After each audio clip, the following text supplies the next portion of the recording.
So in my previous video, I highlighted the Victorian government's decision to fund and promote the soft and cuddly sounding Respectful Relationships program with $22 million of taxpayers' money. Now, of course, no one would object to teaching children to be respectful of one another.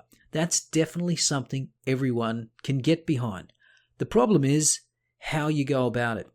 And if you go about it by telling young people that boys grow up with unearned privileges that reinforce harmful gender stereotypes that in turn lead to violence against women and girls, then you've left the realm of talking about respectful relationships and are now preaching far-left feminist propaganda that seeks to demonize males and disempowers females by telling them they're all innocent victims of hegemonic masculinity. So what to do about it? Well, if you're a concerned parent, you might want to find out whether your child's school has opted to be part of the program. From the information available on the Victorian State Government's Education and Training website, schools must complete an expression of interest to be considered for the program. The application period started on October 10th and will run until November 20th.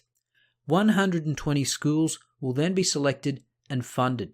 So now's a good time to ask your school administration whether or not they've applied. Also, find out what's in the program. Read the evaluation report put out by Our Watch. And given that it's written by Our Watch, read it with a grain of salt.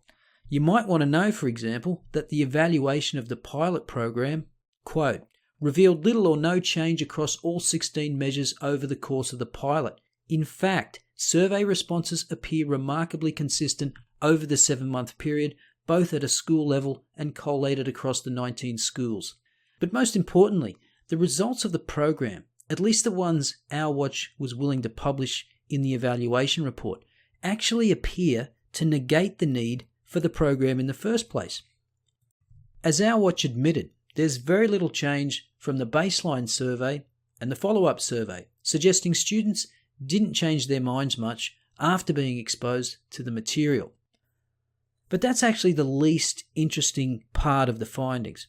What's more interesting is that the vast majority of students don't believe what we can only presume are the negative gender stereotypes.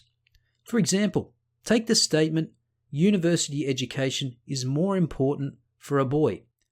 Only 7% of students actually agree with this statement, and that's before they've been exposed to any of the indoctrination materials. This is what you call a classic case of focusing on a non-problem. Next statement, only 10% of students agreed that men make better political leaders. And consider that these are young kids with no substantial experience of the world and probably even less interest in politics.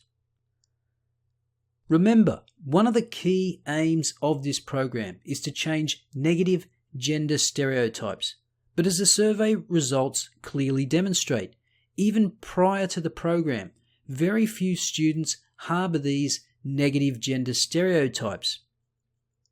And today, Bettina Arndt weighed in with her piece in The Australian titled, Program Wastes Millions on Making Little Boys Feel Ashamed, making some of the same points I made in a previous video about domestic violence and the futility of school programs to address it. Quote, over 40 years of international research shows school education programs are not the answer to the problem of family violence, let alone teaching little boys about white male privilege.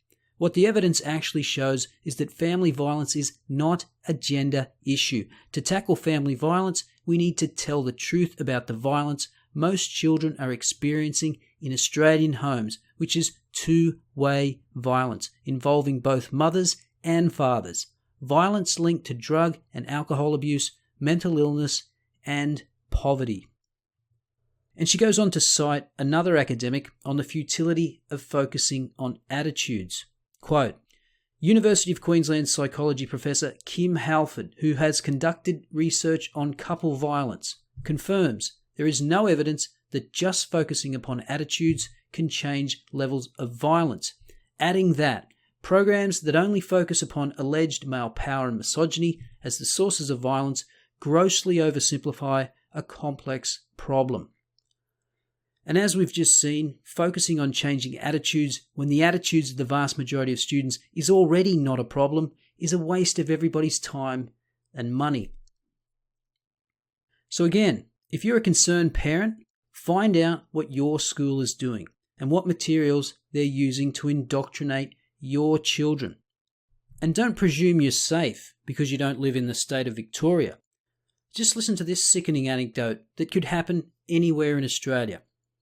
Quote, "Parents aren't mugs. Many are already complaining about the offensive, anti-male diatribes in similar programs being run by White Ribbon in schools all over Australia. They told us we would be reciting an oath against domestic violence, and I assumed we would be involved. But when it came time to do it, only the boys were told to stand and recite the oath, while the girls remained seated. Me and my friends just felt embarrassed for them," the 16-year-old daughter of a friend told her parents. Let's hope parents are prepared to take on schools which subject their sons to this vile feminist posturing and put the Victorian government on notice for wasting millions on teaching little boys to be ashamed of themselves instead of addressing the real issues underlying domestic violence. Amen to that.